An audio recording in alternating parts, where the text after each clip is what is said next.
maniwala, ikaw ay nasa aking piling. Hindi ako... Pasensya miss, gadali jud ko. Sorry.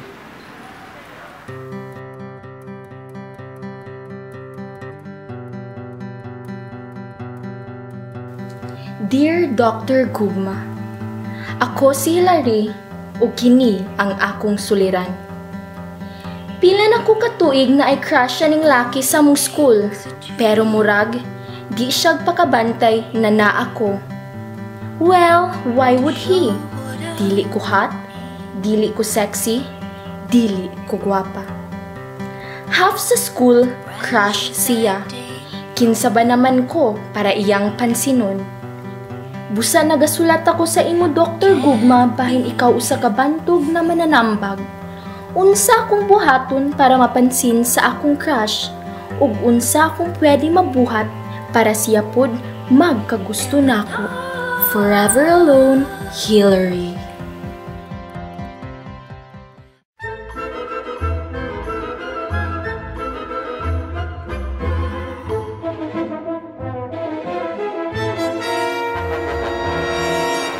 Daghan ba maagi para mapansin sa crush Hilary ug usa na ini ang pag-establish og visual connection or in its simplest term, eye contact. Tutukay imong crush for like 3 seconds, enough para makaingon siya na interesado kaniya. Scientifically, this causes the brain to release phenylethylamine, usa ka brain chemical nga ma-produce kung mahadlok kita or if we're falling in love. Kung mututok siya og balik, ay, bongga! Ikaduha, take good care of your personal hygiene.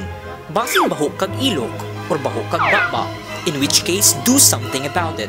Pagbutang og deodorant, panutbrush, way laki na makadili sa humot na babae.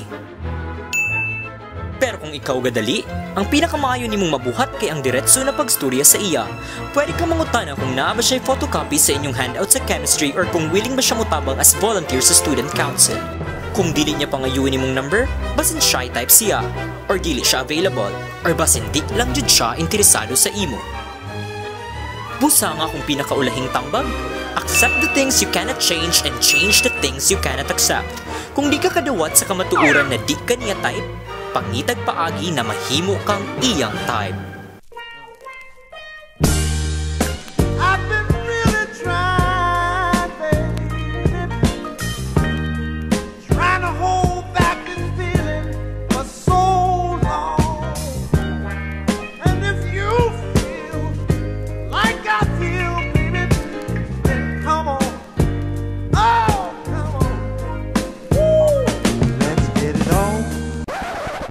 Busa kung aduna ka mo'y suliran nga nag-ung-ung sa inyong hunahunag uling patakan, labi na sa dughan, isula atong isan kini para pagatambagan ining ambungan sa kasinatian o hanas na sa gugma o relasyon.